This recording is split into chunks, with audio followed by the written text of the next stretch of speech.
السلام علیکم۔ حضرت ابراہیم علیہ السلام نے جب قربانی سے فراغت پائی اور حضرت اسماعیل علیہ السلام کو بی بی ہاجرہ کے حوالے کر کے خداوند قدوس کا شکر بجا لائے، پھر اس کے بعد حضرت سائرہ کے گھر تشریف لے گئے۔ چند ہی روز گزرے تھے کہ حضرت جبرائیل علیہ السلام تشریف لائے اور حضرت ابراہیم علیہ السلام سے کہنے لگے، اے ابراہیم، تم پر خدا تعالیٰ نے سلام بھیجا ہے، ساتھ ہی یہ فرمایا ہے کہ اس سرزمین میں ایک خانہ کعبہ اللہ کے واسطے بناؤ تاکہ مخلوق خدا کو زیادہ سے زیادہ فائدہ پہنچ سکے۔ یہ بات حضرت ابراہیم علیہ السلام سن کر عرض کرنے لگے، یہ خانہ کعبہ کہاں بناؤ؟ فوراً ہی اللہ تعالیٰ کا حکم ہوا، اے ابراہیم، اونٹ پر سوار ہو جاؤ، میرے حکم سے ایک ابر آئے گا، اس کے ساتھ چلتے رہنا، وہ جہاں ٹہر جائے اور سایہ اس کا جہاں تک ہو وہاں تک نشان دے کر وہیں کعبہ کی بنیاد ڈال دینا۔ چنانچہ بحکم خدا ایسا ہی ہوا۔ ایک روایت میں آیا ہے کہ حضرت جبرائیل علیہ السلام نے آ کر جہاں تک بتا دیا وہاں تک بنا لیا۔ اللہ تعالیٰ نے فرمایا، شریک نہ کر میرے ساتھ کسی کو، اور پاک رکھ میرے گھر کو طواف کرنے والوں اور کڑے رہنے والوں اور رکوع و سجود کرنے والوں کے واسطے، کیونکہ سابقہ امتوں میں رکوع نہ تھا۔ یہ خاص صفت اسی امت کو عنایت فرمائی گئی ہے۔ حضرت ابراہیم علیہ السلام سے یہ بھی فرمایا گیا کہ آئندہ آنے والی نسلیں اس گھر کو آباد کریں گی۔ جب اطمینان کامل ہو گیا تو حضرت ابراہیم علیہ السلام نے بارگاہ رب العزت میں عرض کی کہ اس کام کے لیے پتھر کہاں سے حاصل کیے جائیں۔ خداوند نے فرمایا، جس پتھر کی تمہیں ضرورت محسوس ہو رہی ہے وہ پتھر تمہیں 5 پہاڑوں سے مل سکیں گے، یعنی کوہ لبنان، ہرا،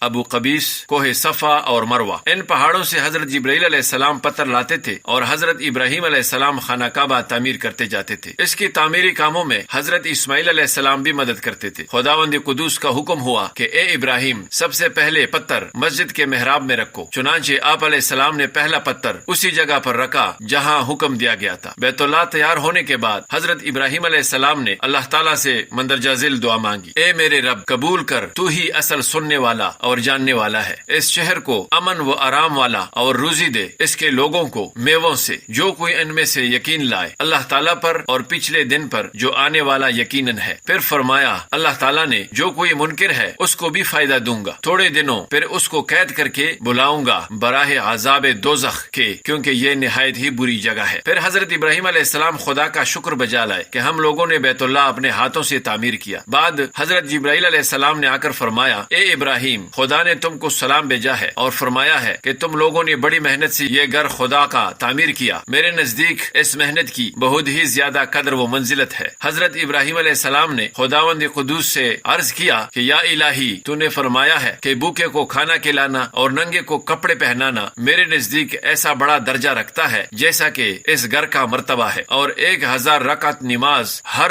رکن پر تو نے اس کے ادا کی۔ پھر ارشاد ہوا، اے ابراہیم، تم لوگوں کو اس گھر کی طرف بلانے کی دعوت دو اور اعلان کر دو لوگوں کو حج کے واسطے کہ لوگ اس خانہ کعبہ کے لیے آئیں۔ یہ حکم سن کر حضرت ابراہیم علیہ السلام نے بارگاہ رب العزت میں عرض کی، یا الہی، کہاں تک میری آواز پہنچے گی اور اس آواز کو کون سنے گا؟ حکم ہوا کہ تم بلند آواز میں یہاں سے پکارو، میں تیری آواز کو تمام مخلوقات کے کانوں میں، یہاں تک کہ جو روحیں باپ کے سلب میں اور ماؤں کے رحم میں ہے، سب کو سنوا دوں گا۔ حضرت ابراہیم علیہ السلام نے ایک بلند پہاڑ پر چڑھ کر لوگوں کو اس گھر کی طرف بلانے کی دعوت دی اور کہا، اے لوگو، تم پر اللہ تعالیٰ نے حج فرض کیا ہے، لہٰذا ہر شخص کا اس حج میں آنا ضروری ہے۔ چنانچہ جس کی قسمت میں حج تھا، ایک بار یا 2 بار یا زیادہ اپنے شوق سے باپ کی پشت اور ماں کے رحم میں لبیک کہا۔ حضرت ابراہیم علیہ السلام نے کسی کو نہ دیکھا اور چاروں طرف سے یہ آواز آئی، لبیک اللہم لبیک لا شریک لک لبیک ان الحمد والنعمت لک